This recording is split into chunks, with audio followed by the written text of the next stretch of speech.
breaking down the Vikings from the perspective of a former NFL General Manager of the Year. It's Jeff Diamond's Purple Report, presented by your select Minnesota Buick GMC dealers.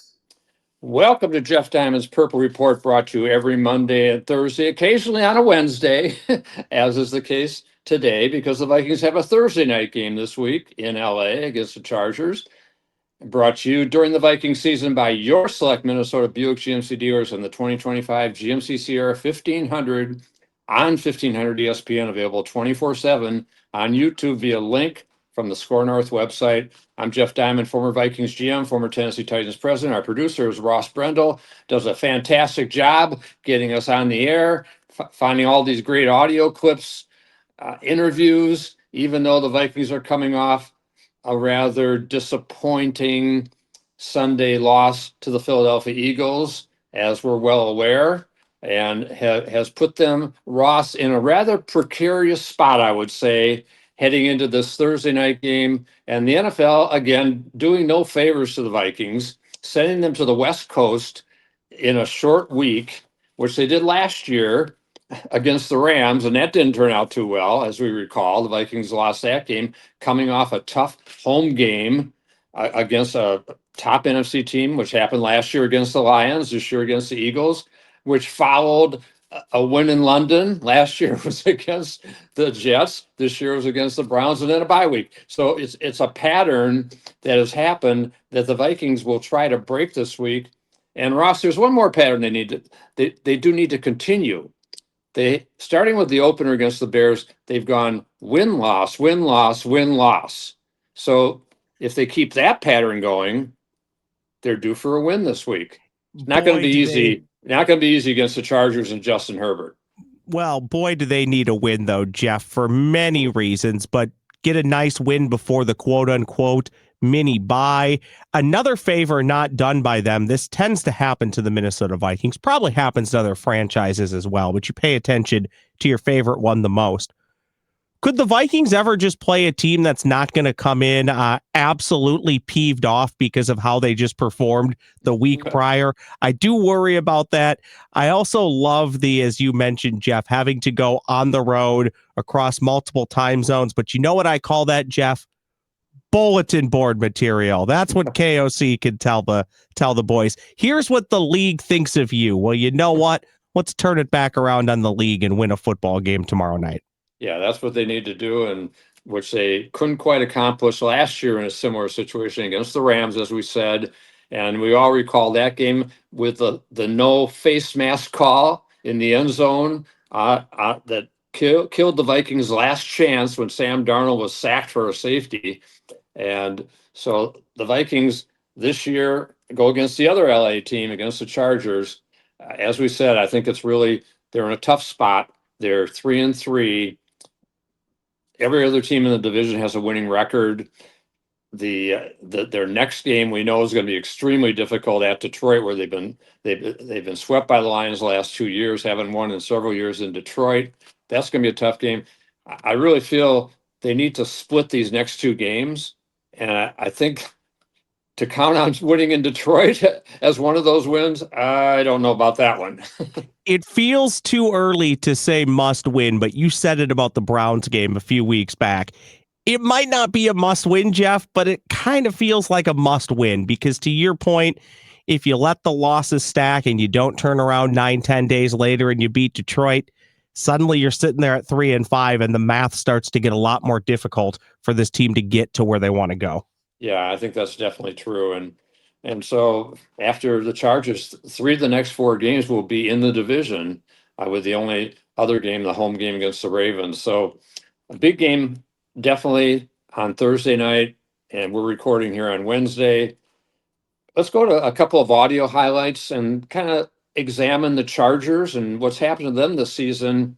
They come into this game, as you said, could be a little peeved. They've lost 3 of their last 4. Like the Vikings, they've had a lot of offensive line issues. They lost their best offensive lineman, Rashawn Slater, Pro Bowl tackle in training camp with a patellar tendon injury. Joe Alt, the Minnesota native, has missed the last 3 games with an ankle. He is expected back this week, which would help them. They also lost their top 2 running backs talking about Najee Harris and Amari and Hampton. And so we know Jim Harbaugh, the Chargers coach, wants to run the ball, even though he's got a great quarterback in Herbert. He wants to run the ball, but he's been forced really to go to more of a passing attack, which they've been letting it up. Certainly last week, you mentioned the loss to the Colts. They lost 38-24. No sin. The Colts are 6-1, have the best record in the AFC, but again, it was a home game. They lost a couple weeks before at home to Washington. So the Chargers haven't been great at home. They're having trouble running the ball. Had only 54 yards rushing last week, and 31 of those were by Justin Herbert.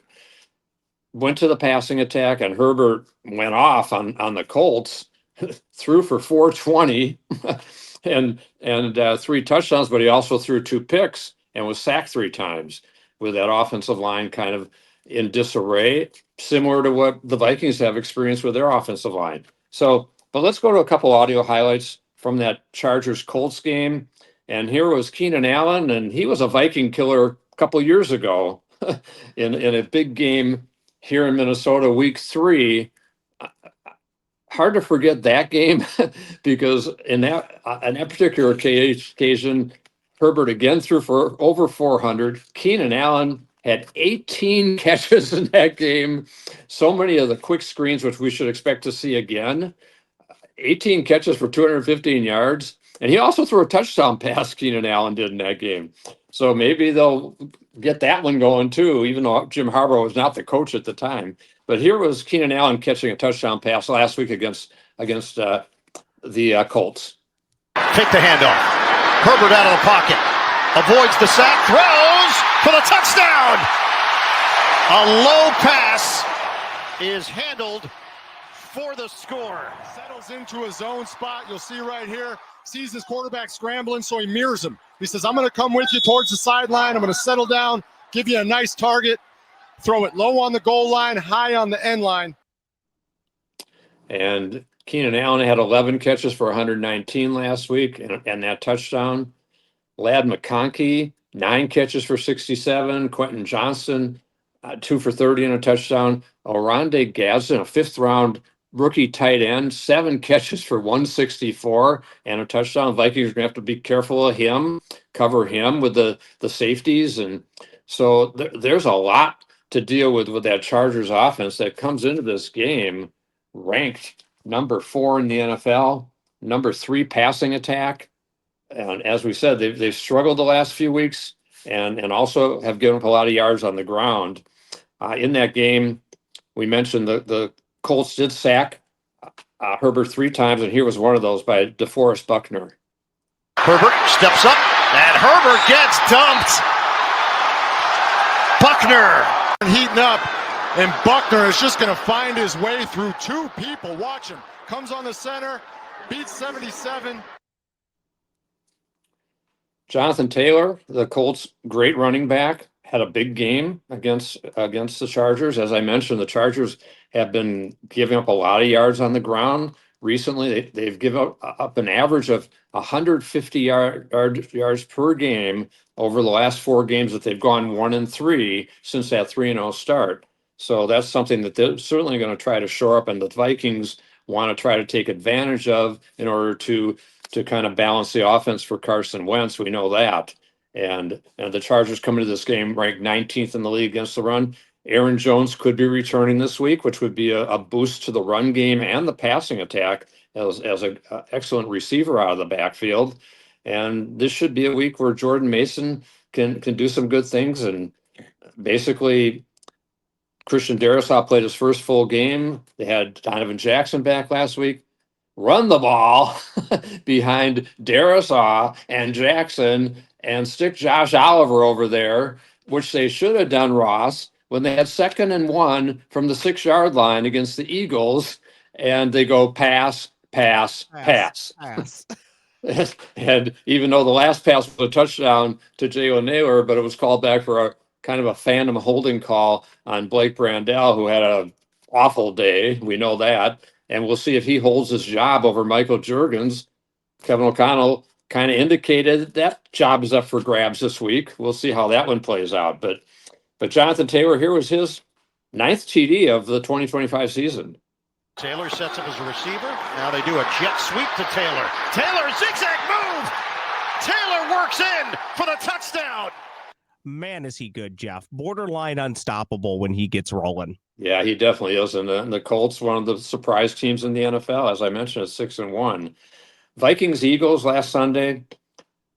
Carson Wentz, very erratic in that game. We know missed a lot of open receivers. Could have had Addison, CJ Ham, Justin Jefferson for touchdowns. Couldn't hit him in the red zone. We know the red zone woes last week, 1 for 6. That's got to change on Sunday. You cannot win a game against a team. The Chargers are going to score over 20 points. We know that, and probably approach 30 in this game. It could be a high scoring game, but the Vikings have got to find success in the red zone. They've got to run the ball against that Chargers defense and try to keep Herbert off the field as much as possible. And Wentz has really established a great connection with Jordan Addison. Obviously, Justin Jefferson is still the number one guy, but he attracts so much attention. It sometimes opens things up for Addison, and he had a big game against the Eagles, 128 yards, 9 catches, and here was one of the big plays that they produced. So they convert to stay on the field, and Wentz takes a shot for Jordan Addison. It is going to be ruled a catch down inside the 35 of Philadelphia. So we'll see what happens there. In 2023, Ross, the Vikings and Chargers, I mentioned that game here at US Bank Stadium. It was week 3 of the season, and a really costly defeat ended up for the Vikings on that occasion. The Chargers won that game 28-24. But in that game, Justin Jefferson, 7 catches, 149 yards, a touchdown from Kirk Cousins. Jordan Addison, 8 catches, 78 yards. Hawkinson, 8 catches for 78 yards. But one of the big plays in that game, he couldn't make the final catch on the goal line. Remember that game? It was 12 seconds to go, last play of the game, last shot, and it was tip ball interception, and which ended the game. But it was a wild one, and I wouldn't be surprised if we see something similar this week. We're going to hear from the coach of both sides, including Kevin O'Connell and Jim Harbaugh, also from Carson Wentz and Justin Herbert, the 2 quarterbacks. As I mentioned, Wentz is getting the start this week over J.J. McCarthy, who Kevin O'Connell says is not there yet, but he's hoping he'll be ready to go for the Lions game. We'll see what happens. What if Wentz lights it up against the Chargers? Oh, wow. This season is just turning into a little bit of a bizarre quarterback derby. But I think Kevin still wants to get McCarthy in there as soon as he can. I think we all want to see McCarthy in there as soon as possible. And I think once he starts playing, he'll get better and better. It'll also set him up for more success next year. I think he could have a great second half of the season this year. But he's got to be 100% in order to move. On the field, right? Yeah. Got to see him on the field. Yeah, exactly. And then the concern is you bring him back against Detroit in Detroit. Yikes. Even though he played at Michigan, so he'll be cranked up for that game. But wow, it's going to be crazy. So before we hear from the coaches and the quarterbacks, let's talk about our great sponsor, the Select Minnesota Buick GMC dealers. GMC trucks weren't built overnight like every American achievement. They are a result of dedication to mastering the art of design and the science of engineering to building upon prior knowledge year after year, decade after decade. GMC, over 100 years dedicated to the art of engineering and the ambition to always move this country forward. We are professional grade. Well-qualified buyers get 0% APR on 2025 GMC Sierra 1500 crew cab models with a 5.3-liter engine with an average finance savings of $4,322 plus $1,500 bonus cash. That's a total value over $5,800 plus no monthly payments until next year. See your Select Minnesota Buick GMC dealer today. Length of contract limited, deferred monthly payments for 120 days. Must finance with GM Financial. Down payment required at signing if applicable. Finance charges accrue from date of financing. Some customers will not qualify.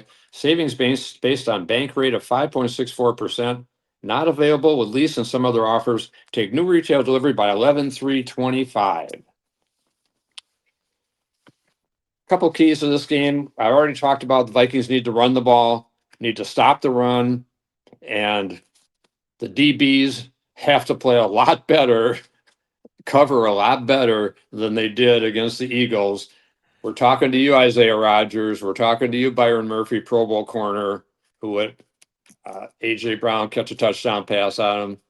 And Jeff Okuda also on the big 3rd and 13 play that A.J. Brown converted on the last touchdown drive for the Eagles.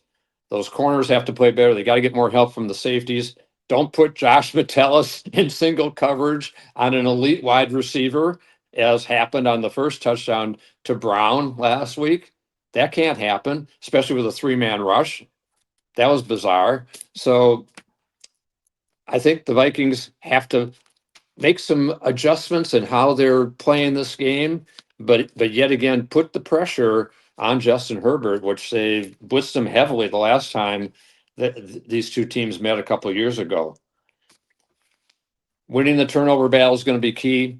The Vikings have lost the turnover battle 2-0 the last 3 games, and obviously they lost 2 of those games.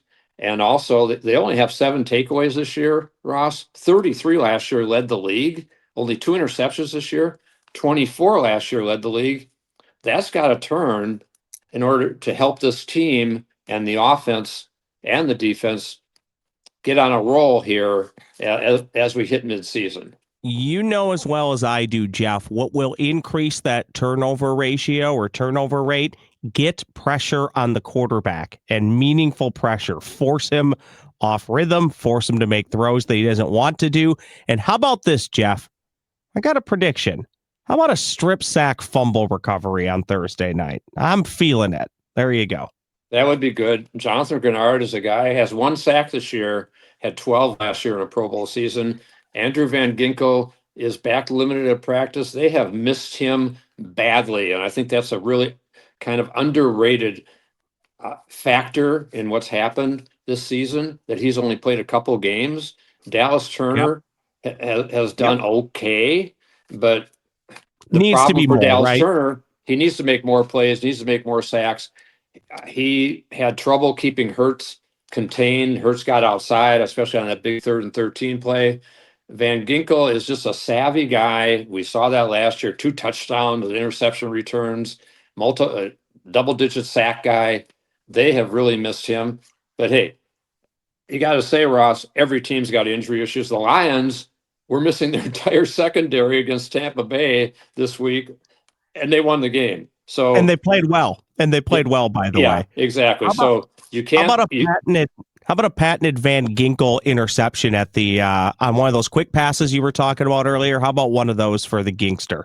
Yeah, that would be good. I'm not sure Justin Herbert's going to give him that one, but first of all, they got to get him on the field, and that's going to be important too.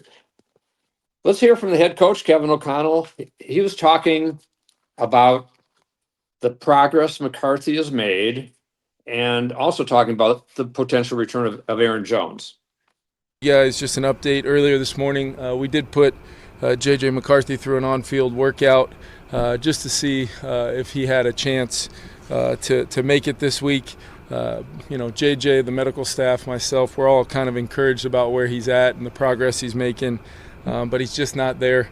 And if this was a Sunday game, maybe it would be a little bit of a different story, and we could push it throughout the week and see where he's at towards the end of the week. But really, I look at today almost as the combination of a Wednesday, Thursday, but really it is a Friday on the timeline of coming up on being 48 hours out from the game. So we wanted to have a plan at the quarterback position, and it'll be very similar to last week. Carson will start, Max will be the backup, and JJ will be available in the case of emergency as the third. Like I said, encouraged about where he's at, and very much looking forward to continuing his progression and hopefully having a chance to go next week, and we'll keep you guys posted on that. But also wanted to make note of Aaron Jones' 21-day window opening up today. That'll be something that will happen today, and we'll see where he's at potentially for his availability on Thursday night.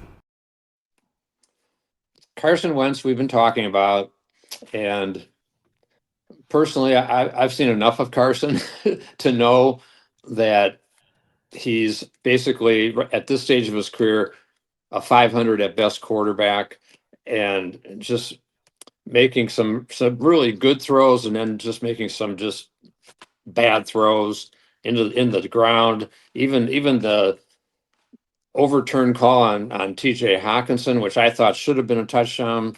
It's just an easy throw on a rollout, just lead him, put a little air under it, and TJ is going to make that. He's open by 4 yards. He's going to make that play, but he made it such a difficult catch. And even on one of the kind of deep balls to Addison, he's got to make a diving catch on the sideline. He might have walked in the end zone there. So Carson Wentz, and he knows he's got to play better and make those kind of throws. And I thought he showed a lot of guts in the game, ran for a couple first downs. I think he's a good backup quarterback, Ross. But to me, he's not a playoff team starting quarterback at this stage of his career. Maybe JJ McCarthy isn't either, but I still like to see him get that opportunity.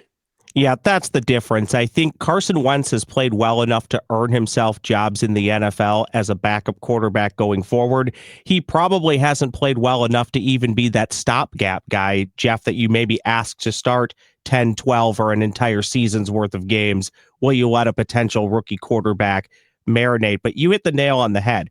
JJ McCarthy might not be the guy, but you won't know until he can get on the field for a season and a half to be able to make that determination. So when the head football coach thinks he's ready, you got to start that clock. And then, Jeff, the second thing, which is out of everybody's control, you just got to hope that he stays healthy and stays on the field. Yeah, that's certainly a big thing when you're talking about a guy who's basically missed all but 2 games in his career at this point. And so that, as Bud Grant taught me very early on, a player can't achieve greatness without durability. And Jim Marshall was certainly the great example of that. But even on so many Pro Bowl players over the years, you got to stay healthy. You got to stay on the field, and that's where JJ McCarthy has to kind of make that move. Your best ability is availability. Exactly right. And here's Carson Wentz talking about facing the Chargers defense, ranked 13th in the league, 8th against the pass, 19th against the run.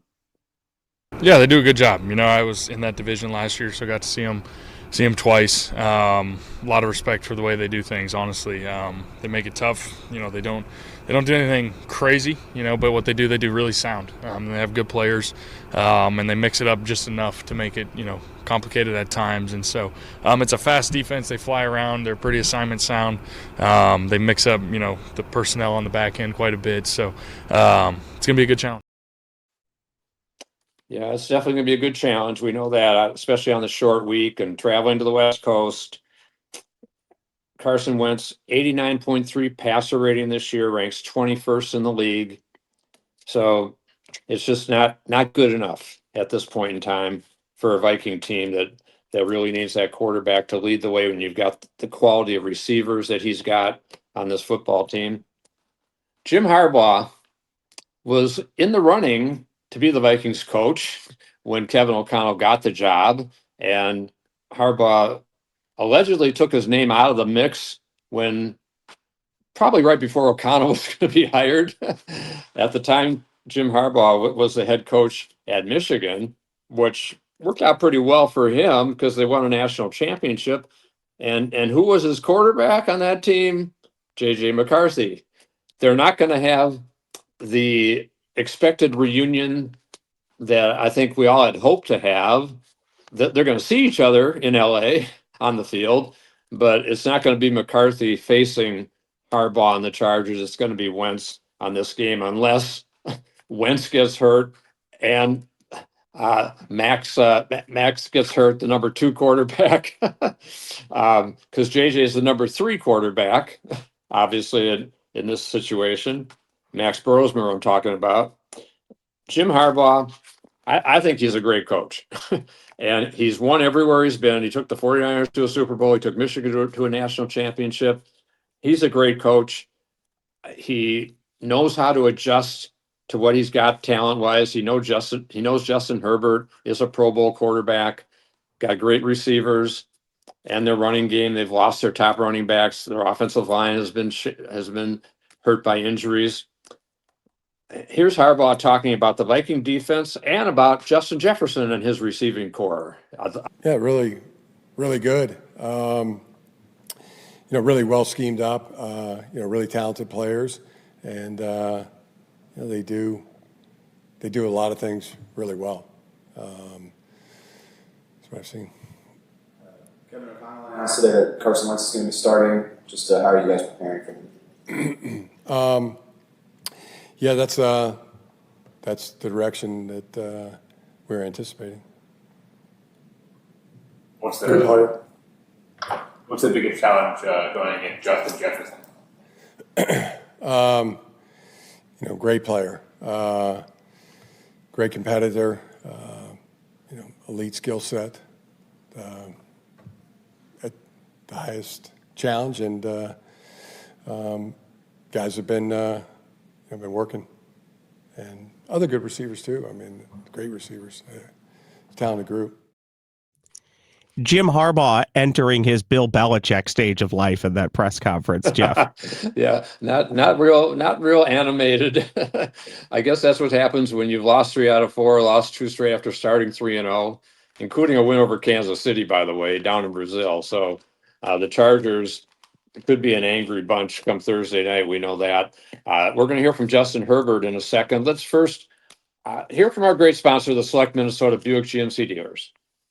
GMC trucks weren't built overnight. Like every American achievement, they are a result of dedication, a dedication to mastering the art of design and the science of engineering, to building upon prior knowledge, year after year, decade after decade. GMC, over 100 years dedicated to the art of engineering and the ambition to always move this country forward. We are professional grade.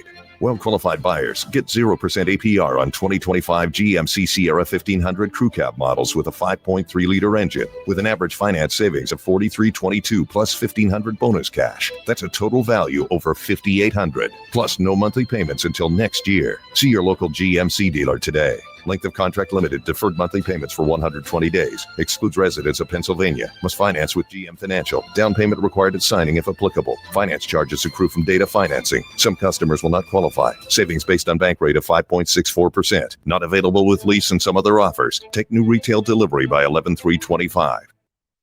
Justin Herbert has been, he leads the league in passing yards, and so they've thrown the ball more than anybody due to necessity with their injuries on the O-line and their running back injuries.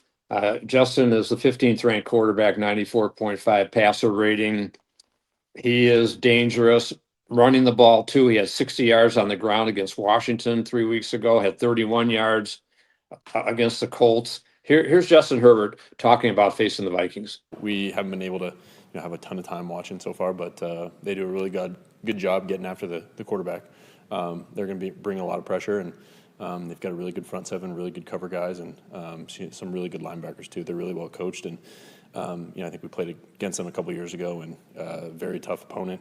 So we have to be on our stuff. Quick week this week. I was going to bring up that game from 2023. They blitzed you on like 80% of your dropbacks or something crazy. What do you remember about that game, and how much can you tap into that going up against them on a short week? Yeah, I think back then too, we kind of figured that we were going to get a lot of pressure. I thought we had a really good protection plan. We talked about it all week, and I think that's just something that we haven't seen a ton from them so far, but have to be ready for it because they could bring it at any moment. Okay, so Ross, a couple big games around the league. First of all, Detroit's on a bye before they face the Vikings. Green Bay faces their old quarterback, Aaron Rodgers, on Sunday night in Pittsburgh. That should be an interesting game. I like the Packers in that one. The Bears seek their 5th straight win at Baltimore, but I like the Ravens with Lamar Jackson expected to return, even though they're 1-5. I think the Ravens have too much talent. They should win at home. Other big games, the Eagles should avenge their earlier loss to the Giants, and I think Denver will get a win over Dallas. Okay, Ross, let's pick this game, the Vikings at the Chargers. And I'm going to go first this week. I think the Vikings, as I said, they need a split in these next 2 games. It's going to be tough. And I just think I might feel better if I knew Van Ginkel was playing. I think the Thursday night game is a major disadvantage for a team. And I just think that Chargers passing attack, too many weapons. Herbert's too good. And the big advantage they have is Herbert versus Wentz. I'm taking the Chargers 27-24. Yeah, I don't like Thursday night football as the road team. I think the statistics bear that out. Now factor in again multiple time zones for the Minnesota Vikings. I do think this is a toss-up game. You have two teams kind of going the wrong way at the moment, both needing a victory badly. However, when it's a toss-up game, I tend to lean two different ways, and they're both in the Chargers' favor. They are the home team, although there'll be plenty of Vikings fans there. And they have the better quarterback. So I think the Chargers find a way to win this game, which then to me means, Jeff, down the road, we might be having an entirely different conversation about the 2025 Minnesota Vikings season. That's my pick. Lord willing, I'm wrong, and the Minnesota Vikings get the victory. Yes, we hope so. And we will be back on Monday to break it all down and also begin to look forward to the Vikings and Lions. And this has been Jeff Diamond's Purple Report, brought to you every Monday and Thursday, occasionally a Wednesday during the Viking season by your select Minnesota Buick GMC dealers and the 2025 GMC Sierra 1500 on 1500 ESPN, available 24/7 on YouTube via link from the Score North website. This is Jeff Diamond with Ross Brendel, and we will talk to you on Monday.